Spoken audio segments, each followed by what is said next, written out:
In the beginning was the Word, and the Word was with God, and the Word was God. He was in the beginning with God. All things were made through him, and without him nothing was made that was made.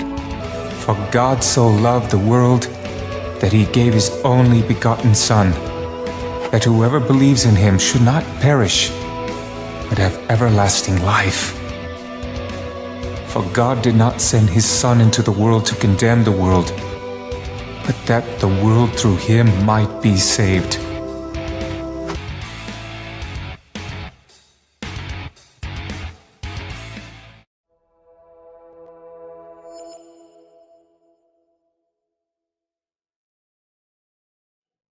Well, hello, ladies and gentlemen. It is Sunday night on Untethered Live. It's Bible study night. We are in the great book of Daniel, chapter 4, verse 26. That's where we left off last week. That's where we're picking up this week.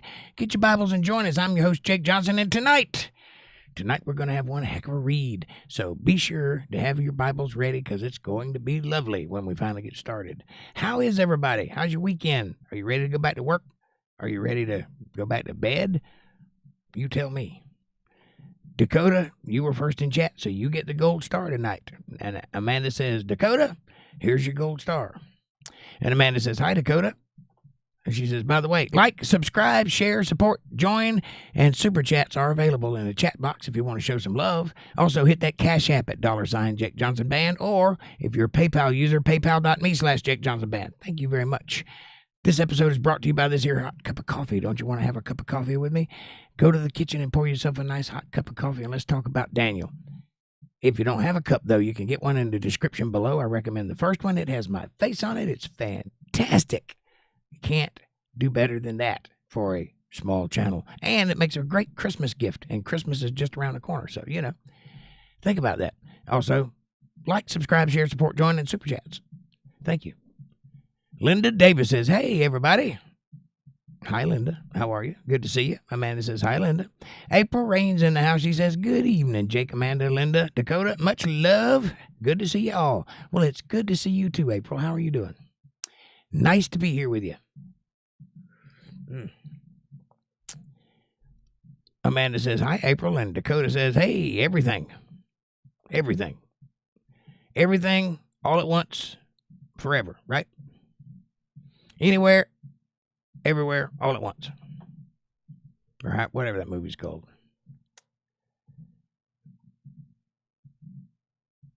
It's actually a good movie if you hadn't seen it. Check it out. It's one of the few Dakota's retracting messages over here. Probably just to screw with me so that I don't know what's going on in the chat. Linda Davis says, good to see you, April. Heart. April says, doing all right. We have CJ tonight. Yay! How's everybody tonight? Fantastic. I can't complain. I got a plate of spaghetti waiting on me when I get done with the show. I've had a good weekend. Restful. Well, that's arguable. I was resting, but there was no rest going on, if you know what I'm saying. And a buddy of mine's giving me some deer meat tomorrow, so I'm going to have some real good meat next week. Dakota says, hey, are my friends. Your friends are hey? Well, I'm sure hey appreciates that. And April says, awesome, yummy. Yes, good deer meat.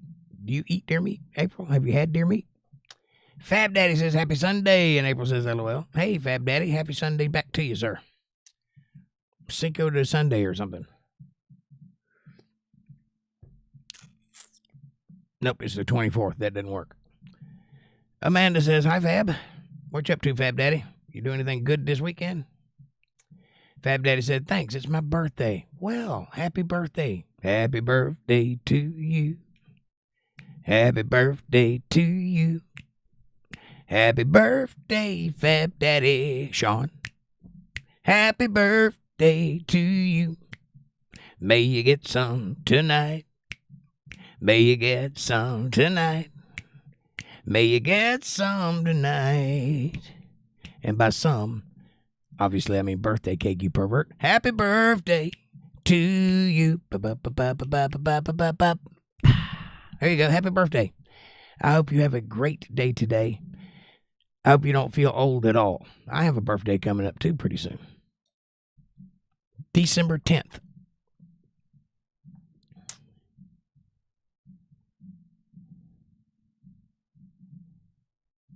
Fab Daddy says, April says, Fab Daddy, hugs, love, and happy birthday.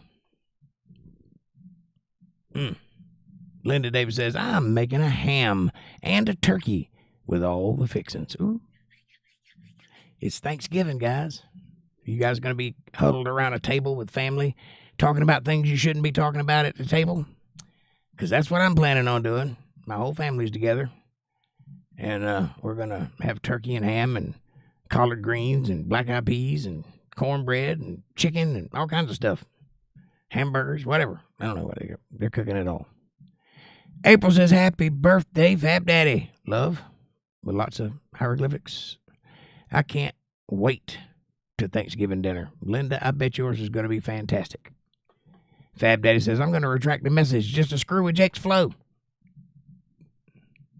And April says, nice, Linda. Sounds great. Fab Daddy says, I feel 5. The big 5-5. I hear you, buddy. I got the big 5-0 coming up next month. I'm not looking forward to it. Linda Davis says, it will be me and the kids. And my sister, too. Walter's not going to be with you on Thanksgiving? Walter? Do we need to have a talk, buddy?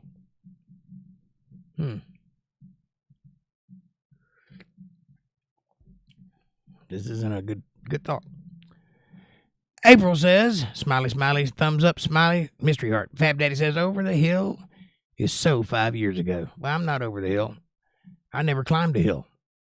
How about that? I climbed a mountain, baby. So even when I'm over the hill, I'm still going up. It's a big mountain. I reject your reality and substitute my own. And in my reality, there's a mountain to climb, no hill. In a lot of ways, I am 21 years old in my mind. And it's only when my body reminds me, no, dude, you're 50. That's when that's a problem. Other than that, I feel like a 20-year-old mentally. Fab Daddy says 50 is hump age. It's all downhill from there. Well, that's what they said about 20. And I remember having this conversation when I was in my teens and in my 20s. Everybody would say, wait till you turn 30. The whole world will open up to you. It'll be like a completely different universe. It's not like when you're in your 20s. Everything's out of whack and up in the air. But when you're 30s, you settle down, you solidify, and your brain opens up. And next thing you know, you're just living your best life when you're 30. Well, when I got 30, I was like, I don't feel any different. What's going on? It's when you're 40. That's when that happens. Really? Well, you said 30. No. So I waited another 10 years. When I got to 40, they said, oh, it's 50 is the new 20. Don't worry about it. You'll feel better in 10 years. Here's the thing. I've been feeling like an 80-year-old since I was about 15. So what do you do with that?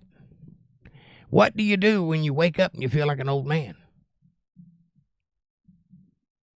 I guess you ain't got far to go. You don't have to worry about living that far because you're already there. I say, hell with it. Grow a mustache and talk about wisdom. That's what I did. Even when I was in high school, I hung out with guidance counselors and teachers. I didn't hang out with kids. I always thought they were children, you know. I'm one of them, but I thought they were children. Remember, I'm the guy that went to work when I was 11. So, by choice, I wanted to go. I started when I was 11. I didn't get serious till I was about 14. But I had a summer job when I was 11. Roofing. It was roofing. It wasn't like paper, although I did sell the paper once. I don't remember when, but I think it was in that period of time. What was your first job? What did you do for money the first time you realized you needed to do something for money? That's a good question.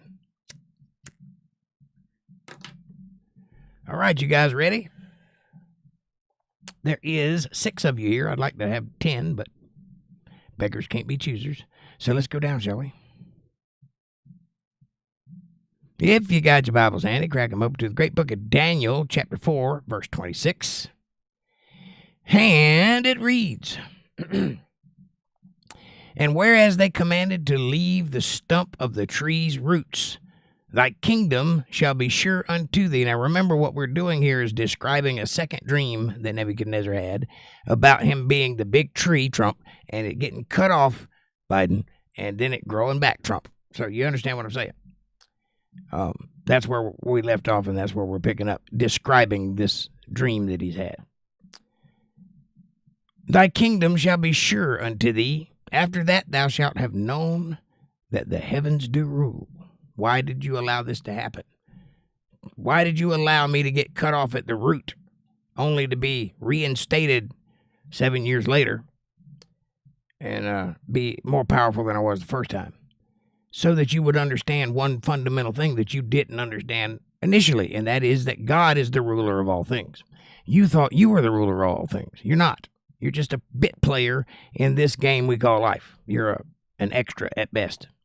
I know, everybody thinks they're the star of their own movie, but trust me, most of you are extras. Notwithstanding me, I'm an extra too. Wherefore, O king, let my counsel be acceptable unto thee, and break off thy sins by righteousness. How do you break off sins? Turn righteous. Do righteous things.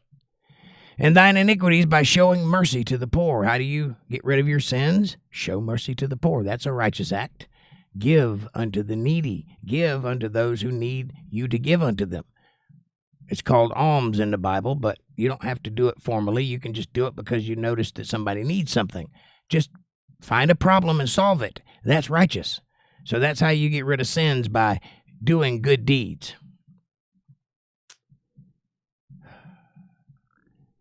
If it may be a lengthening of thy tranquility. Tranquility. Me too, Jake, says April. Yep. Fab Daddy says, don't forget to hit that like button, everybody. Yes, there are 5 people in chat and only 4 likes. Somebody didn't hit their like button. Fab Daddy. Linda Davis says, my older boys started working when they were 11 and 12 too. And I've been on my own since I was 17. A good work ethic makes strong people. Yes, and I have never met a good person that I enjoyed being around that did not have a screwed up childhood. It's just part of it's the zhuzh, it's the secret ingredient that makes good people, makes people that are interesting, makes talented people, makes, funny people, strong people, smart people. Hard times make better people. Easy time makes woke libtards that glue their fingers to oil paintings to protest oil by using a petroleum product to glue their fingers. Sorry, I was driving. Not now, though, says April. I got you. Linda says, I agree. April says, I agree. Yes, you got to go through a hard life. That's what makes you interesting. You can't even begin to scratch the surface of interesting unless you've had problems. All this came upon King Nebuchadnezzar. At the end of 12 months, he walked in his palace. He walked in the palace of the kingdom of Babylon. The king spake and said, It is not this great is not this great Babylon that I have built for the house of the kingdom by the might of my own power. I added the word own, but you see what he's doing here. He's asking people, can't you see what I made? Well, you didn't make it. You just were there when it happened. Is not this house a house that I built with my own power? No. And for the honor of my majesty. You don't have any majesty. You're a person. While the word was in the king's mouth, there fell a voice from heaven saying, O King Nebuchadnezzar, to thee it is spoken. The kingdom is departed from thee. That's God said that straight to his ears. He heard it with his own ears. How did he do that? Well, he probably spoke through Gabriel the archangel. That's my guess on the subject. But the thing is that you should understand is that just like that, Nebuchadnezzar is no longer the most powerful man in the world. He no longer has a kingdom. It has departed him. Why? Because God gave you that kingdom. You didn't make it. You didn't earn it. You think you did because you were out there doing stuff, but you couldn't draw one breath without God's permission. And that's just the way it is. You can't add 1 centimeter to your stature, but God can add unto your life. Think about that. And they shall drive thee from men, and thy dwelling shall be with the beasts of the field. They shall make thee to eat grass as an oxen, and 7 times or 7 years shall pass over thee. Almost like an election cycle, right? Because he's Trump. Until thou know that the Most High ruleth in the kingdom of men, and giveth it to whomsoever he will. You didn't take it. I gave it to you. You got to understand that. You don't have autonomy. You live in a fishbowl that I control. And if I give you a kingdom, it's because I gave it to you, not because you got it for your own self. So when you understand that, then I'll give you your kingdom back. And that may be something very similar to what happened with Trump. He needed to get taken down a peg or two in his own mind to give the credit to God where it was due. And when he got almost shot, I think that rattled him a little bit. It would have rattled me. And I think, for all intents and purposes, he capitulated to God in that moment, which gave him the strength to regain his power, which he had already completely lost. That's why this allegory is so similar. The same hour was the thing fulfilled upon Nebuchadnezzar, and he was driven from men, and did eat grass as an oxen, and his body was wet with the dew of heaven, till his hairs were grown like eagle's feathers, and his nails like bird's claws. So he's been out there for a while, out in the wilderness, being homeless, basically, sleeping on the ground.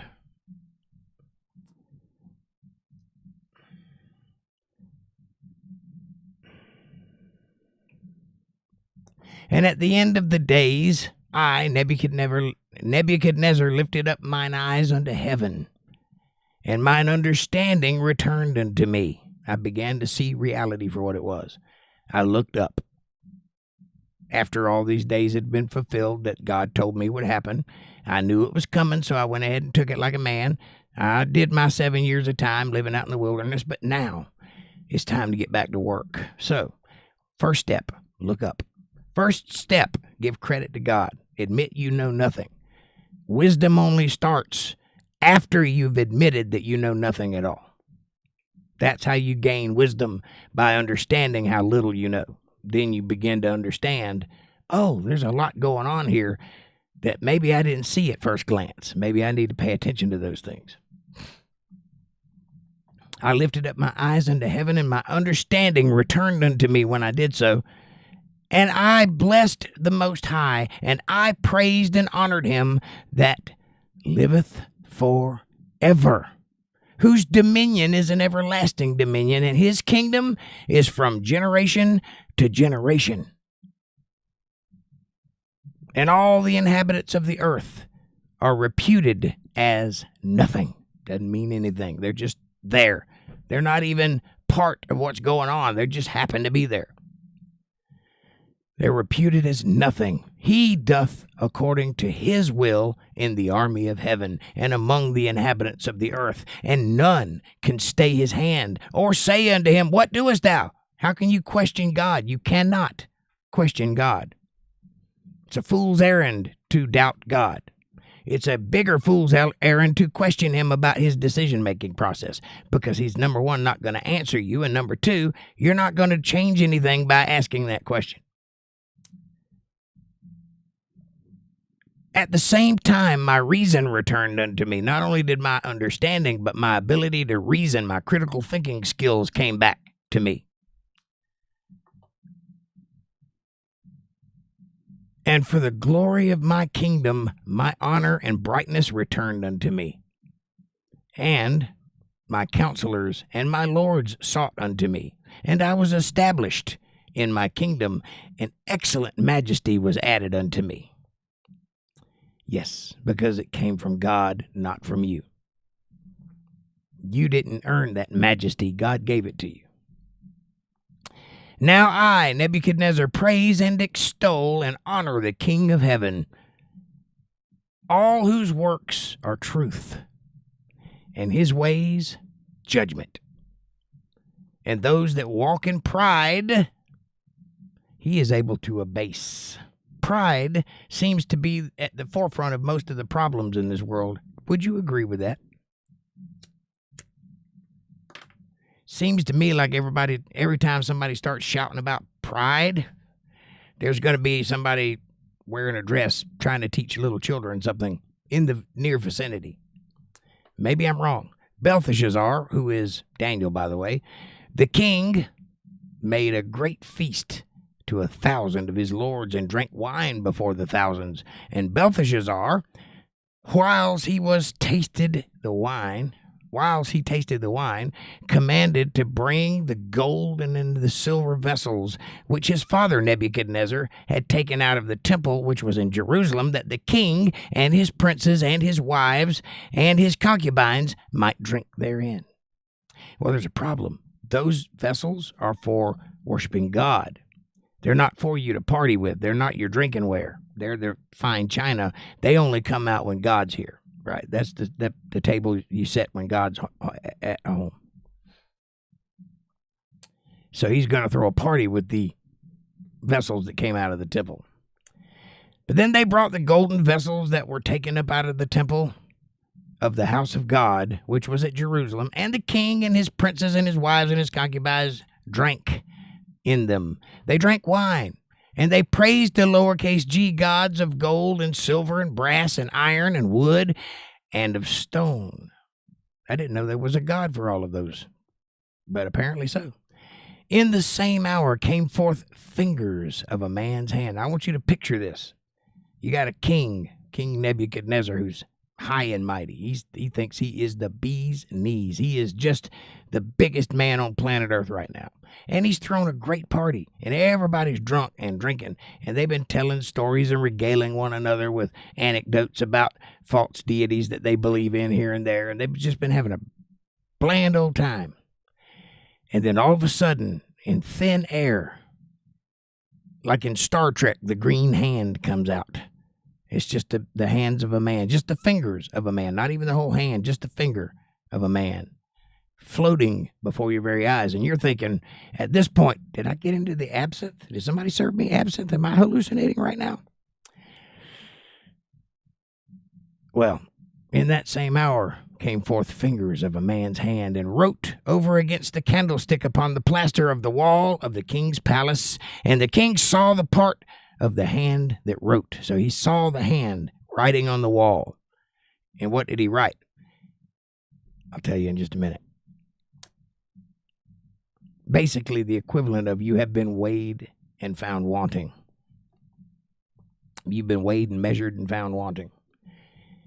Then the king's countenance was changed. Well, you think? It's not every day you see a giant floating hand writing on the wall, right? This is the finger of God, by the way, the same hand that wrote the 10 Commandments in the tablets for Moses.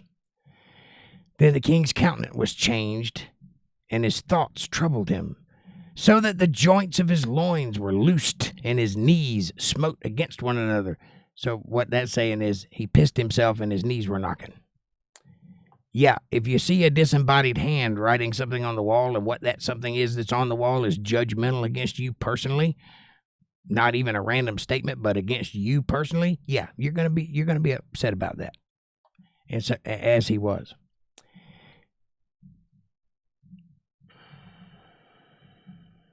Hang on, my book jumped.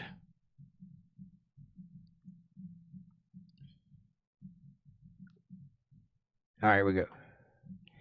The king cried aloud to bring in the astrologers and the Chaldeans and the soothsayers, and the king spake and said to the wise men of Babylon, whosoever shall read this writing and show me the interpretation thereof shall be clothed with scarlet and have a chain of gold about his neck, and he shall be the third ruler of the kingdom. Well, remember, you got the king, and you got Belteshazzar, who did the first dream, so he's like the ruler.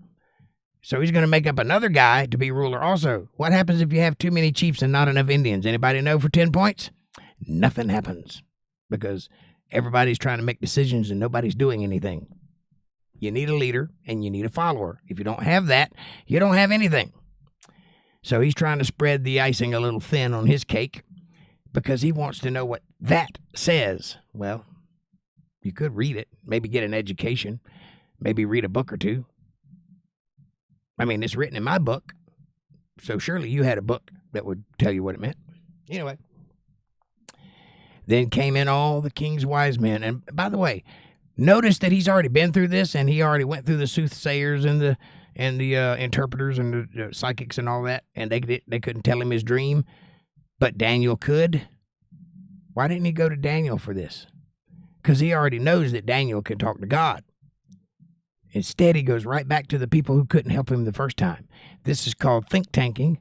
It's where you get in a bubble of your own thoughts, and everybody around you thinks exactly the same, and you live in an echo chamber, and nobody actually knows anything because the very few things you do know, everybody knows it equally because you just share the same information over and over and over and over again.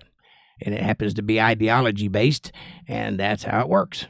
If you want to be smart, hang out with people you disagree with or don't like. That'll make you smart.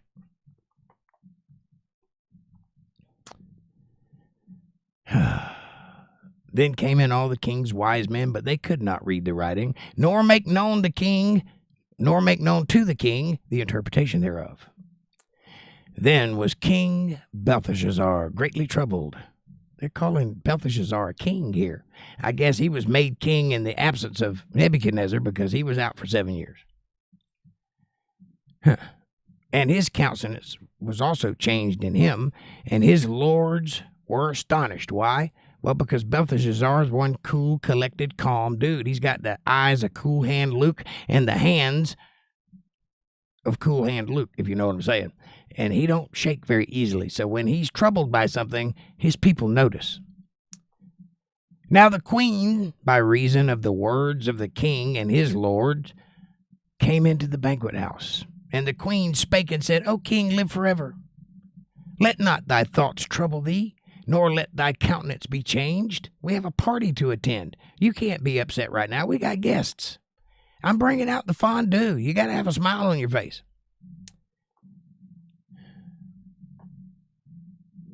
There is a man in thy kingdom in whom is the spirit of the holy gods, lowercase g. That's not true.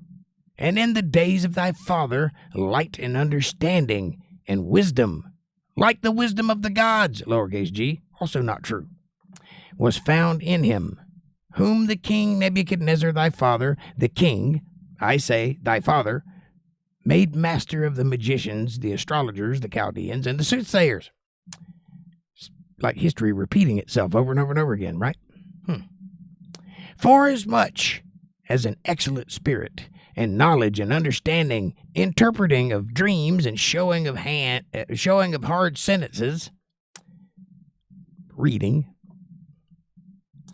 and dissolving of doubts were found in the same Daniel, whom the king named Belteshazzar.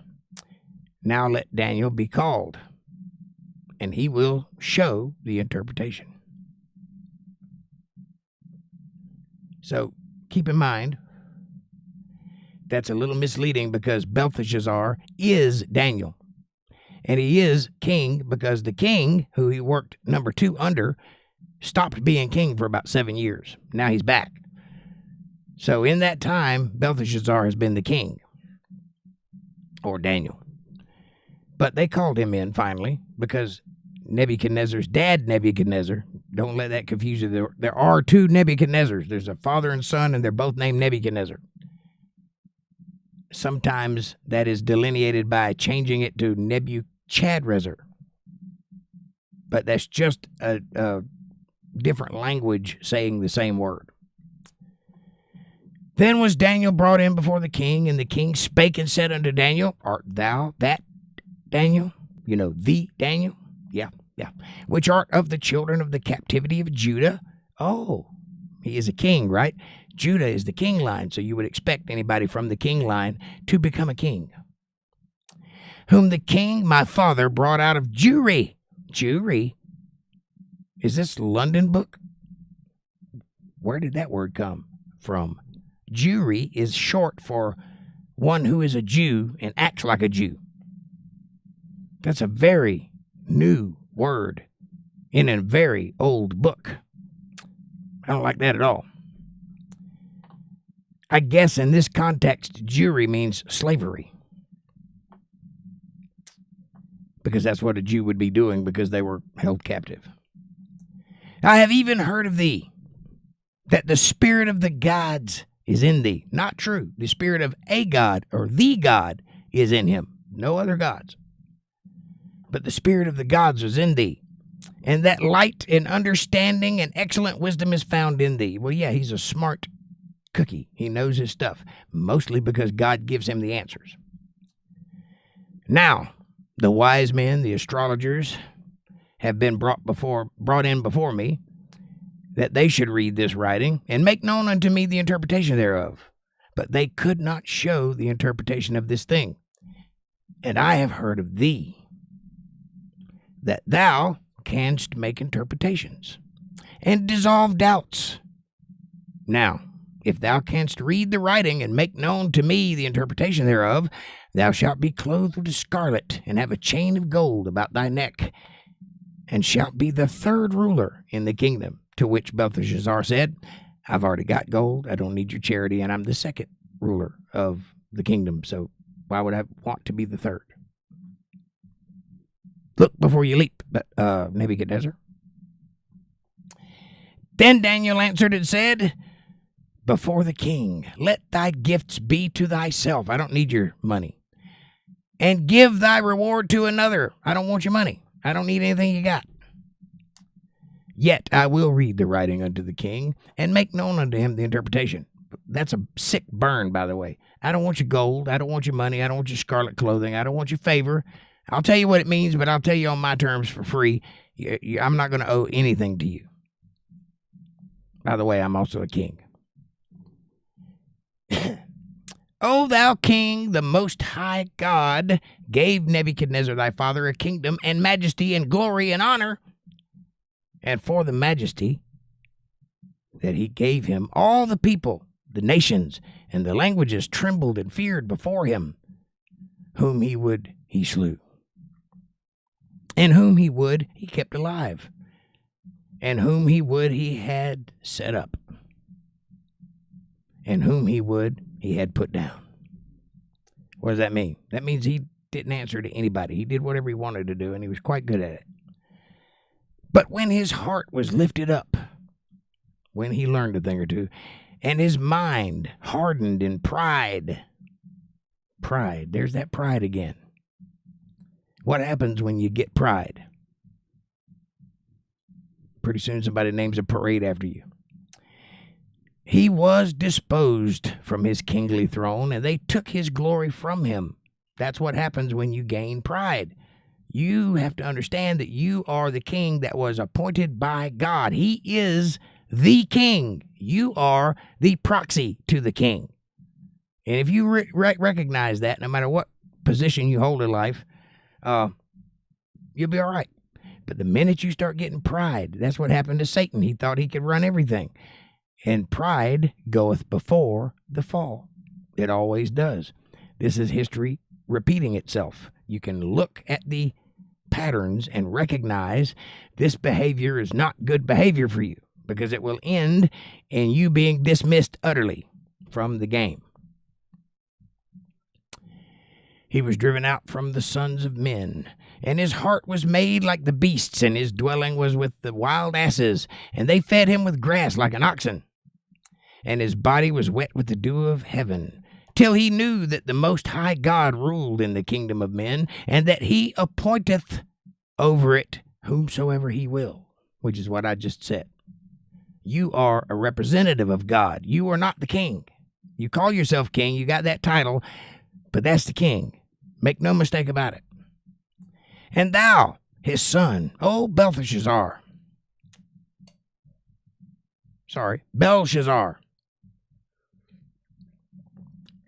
I got tied up here. There's a Belteshazzar and there's a Belshazzar. Belshazzar